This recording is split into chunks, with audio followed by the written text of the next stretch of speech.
नमस्कार, मैं हूं अनामिका और आप देख रहे हैं झारखंड तक न्यूज। आइए एक नजर डालते हैं खबरों की ओर।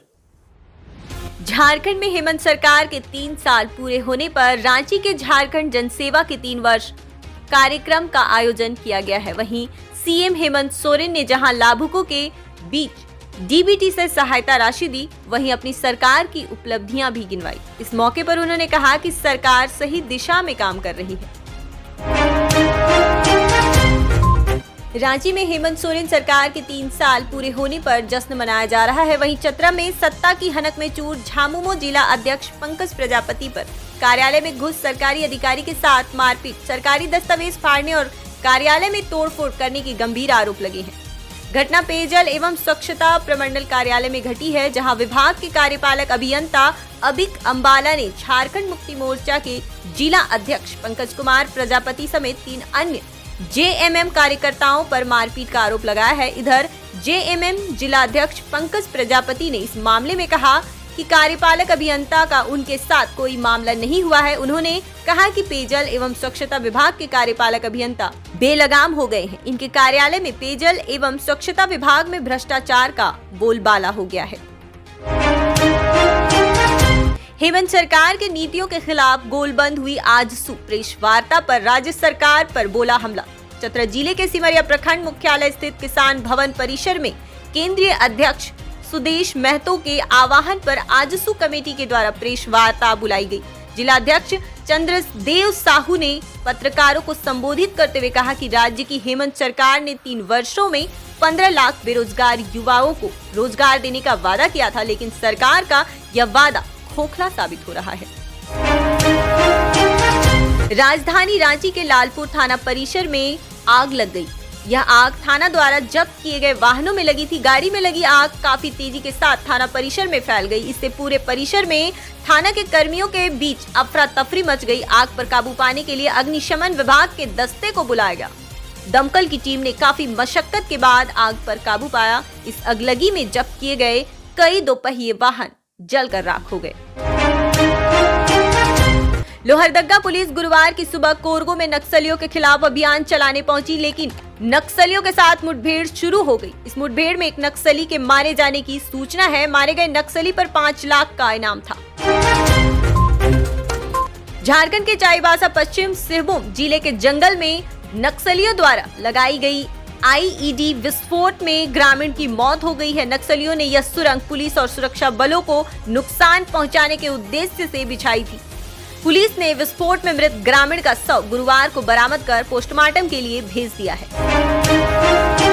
झारखंड में अगले 48 घंटों में न्यूनतम तापमान में 0.4 डिग्री सेल्सियस से 0.6 डिग्री सेल्सियस तक की कमी आ सकती है। मौसम वैज्ञानिक अभिषेक आनंद ने बताया कि अगले 24 घंटों में न्यूनतम तापमान गिरने से ठंड बढ़ने के आसार हैं।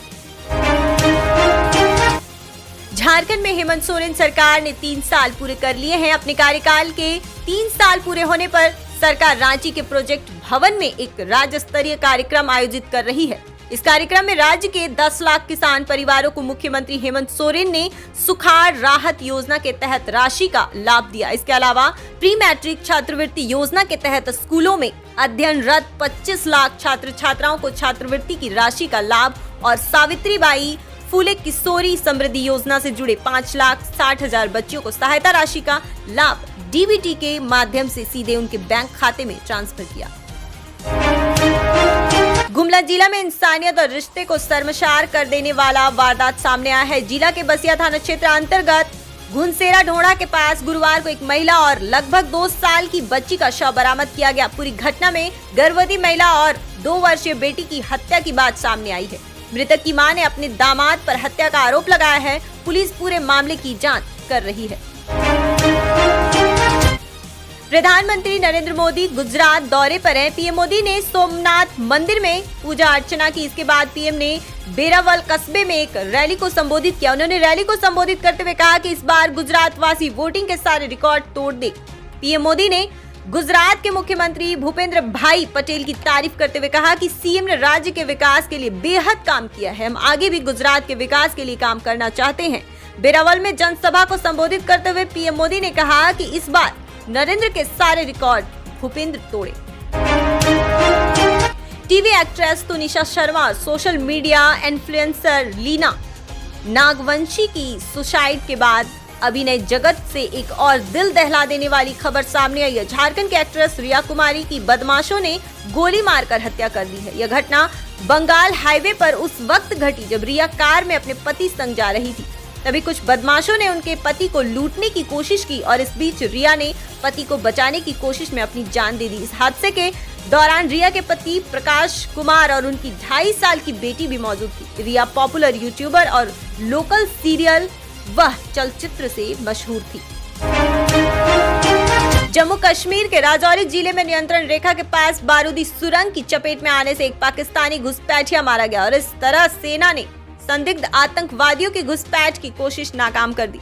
एक रक्षा प्रवक्ता ने शनिवार को बताया कि नौशेरा सेक्टर के कलाल इलाके में 17 और 18 नवंबर की मध्यरात्रि की गई घुसपैठ की कोशिश नाकाम कर दी गई। रक्षा प्रवक्ता ने कहा कि आतंकवादी के शव के पास से एक AK-56 राइफल और 3 मैगजीन बरामद हुई है। प्रधानमंत्री नरेंद्र मोदी की मां हीराबा का इलाज अहमदाबाद के अस्पताल में चल रहा है। उन्हें जल्द ठीक होने की कामना करते हुए भाजपा नेताओं और कार्यकर्ताओं ने रांची में पूजा पाठ करवाया। कोरोना वायरस के नए वेरिएंट BF7 की संभावित लहर को देखते हुए स्वास्थ्य विभाग अलर्ट है। Latehar civil surgeon doctor Dinesh Prasad के निर्देश पर अस्पतालों में तैयारी शुरू कर दिया गया है। सिविल सर्जन ने कहा कि सरकार की ओर से जारी गाइडलाइन का पालन करना आवश्यक है, अन्यथा कोरोना वायरस का नया वेरिएंट खतरनाक रूप धारण कर सकता है। झारखंड की एक्ट्रेस ईसा आलिया की हत्या के आरोप में उसके पति प्रकाश कुमार को गिरफ्तार कर लिया गया है। घटना को लेकर प्रकाश के बयान स्पष्ट नहीं है, जिसे लेकर पुलिस को उस पर शक है। अनामिका, झारखंड न्यूज तक।